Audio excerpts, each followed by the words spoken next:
ಎಲ್ಲರಿಗೂ ನಮಸ್ಕಾರ.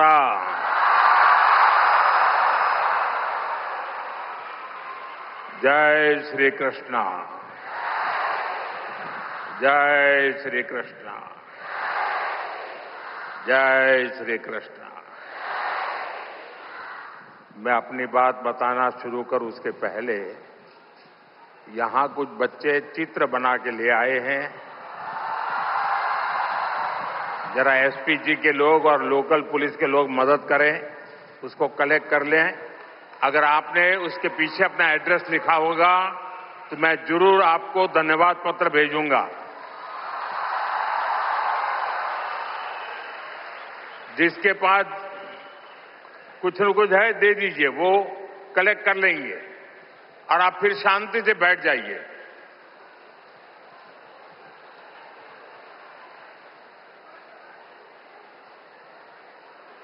ये बच्चे इतनी मेहनत करते हैं और कभी कभी मैं उनके साथ कभी अन्याय कर देता हूं तो दुख होता है मुझे.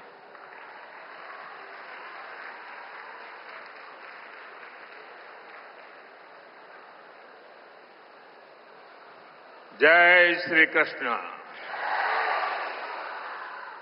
भगवान श्री कृष्ण के दिव्य दर्शनों की संतुष्टि,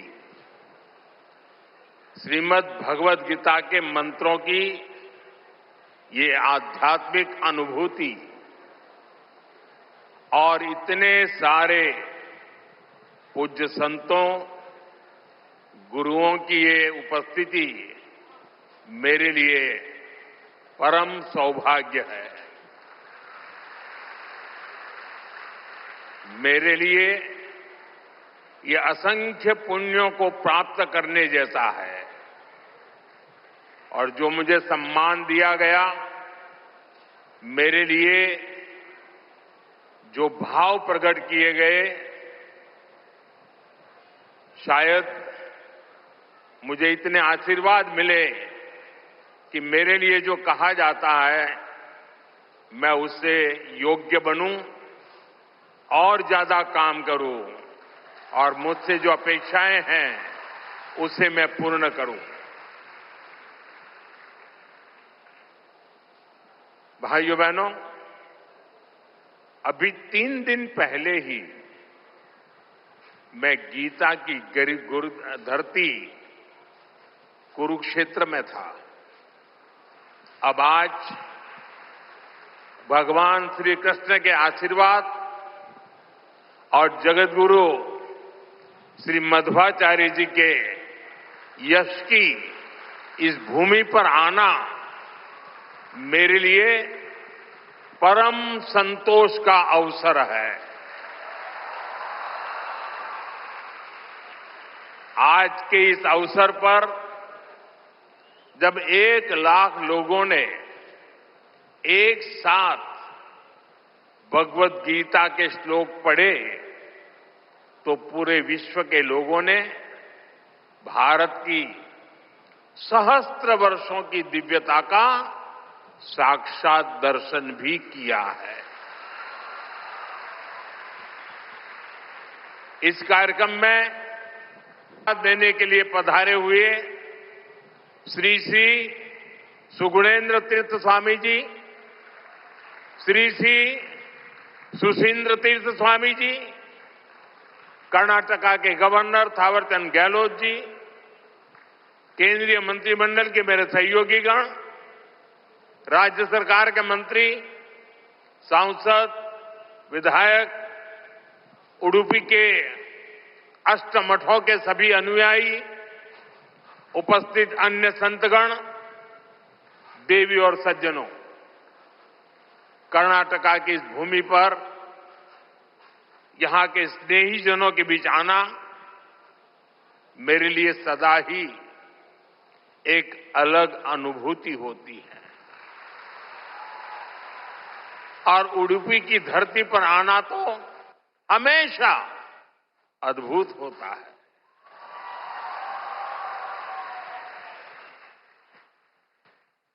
मेरा जन्म गुजरात में हुआ और गुजरात और उडुपी के बीच एक गहरा और विशेष संबंध रहा है। मान्यता है कि यहां स्थापित भगवान श्री कृष्ण के विग्रह की पूजा पहले द्वारका में माता रुक्मिणी करती थी। बाद में जगत गुरु श्री मध्वाचार्य जी ने इस प्रतिमा को यहां प्रस्थापित किया। और आप तो जानते हैं, अभी पिछले ही वर्ष मैं समुद्र के भीतर श्री द्वारका जी का दर्शन करने गया था। वहां से भी आशीर्वाद ले आया।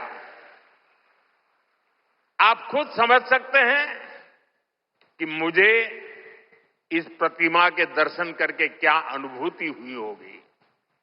इस दर्शन ने मुझे एक आत्मीय आध्यात्मिक आनंद दिया है। साथियों, उडुपी आना मेरे लिए एक और वजह से विशेष होता है। उडुपी जनसंघ और भारतीय जनता पार्टी के सुशासन की मॉडल की कर्मभूमि रही है। 1968 में उडुपी के लोगों ने जनसंघ के हमारे वीएस आचार्य जी को यहां की नगरपालिका परिषद में विजयी बनाया था। और इसके साथ ही उडुपी ने एक नए गवर्नेंस मॉडल की नींव भी रखी थी। आज हम स्वच्छता के जिस अभियान को राष्ट्रीय रूप देख रहे हैं, उसे उडुपी ने 5 दशक पहले अपनाया था। जल आपूर्ति और ड्रेनेज सिस्टम का एक नया मॉडल देना हो, उडुपी ने ही 70 के दशक में इन कार्यक्रमों की शुरुआत की थी।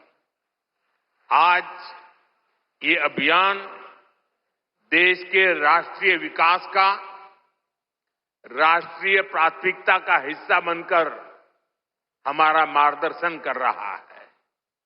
साथियों, रामचरितमानस में लिखा है, कलिजुग केवल हरिगुण गाहा, गावत नर पावही भवथाहा। अर्थात कलयुग में केवल भगवत नाम और लीला का कीर्तन ही परम साधन है। उसके गायन कीर्तन से भव सागर से मुक्ति हो जाती है। हमारे समाज में मंत्रों का, गीता के श्लोकों का पाठ तो शताब्दियों से हो रहा है, पर जब 1 लाख कंठ एक स्वर में इन श्लोकों का ऐसा उच्चारण करते हैं, जब इतने सारे लोग गीता जैसे पुण्य ग्रंथ का पाठ करते हैं,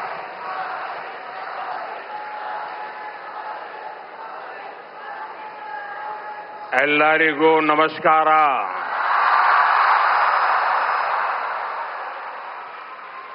जय श्री कृष्ण,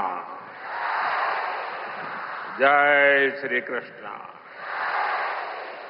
जय श्री कृष्ण। मैं अपनी बात बताना शुरू करूं उसके पहले यहां कुछ बच्चे चित्र बना के ले आए हैं। जरा एसपी जी के लोग और लोकल पुलिस के लोग मदद करें, उसको कलेक्ट कर लें। अगर आपने उसके पीछे अपना एड्रेस लिखा होगा तो मैं जरूर आपको धन्यवाद पत्र भेजूंगा। जिसके पास कुछ न कुछ है दे दीजिए, वो कलेक्ट कर लेंगे और आप फिर शांति से बैठ जाइए।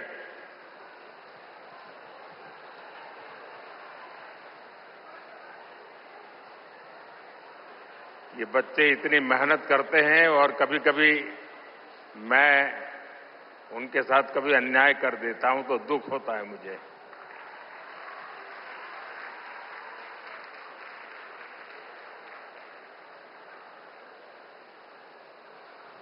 जय श्री कृष्ण।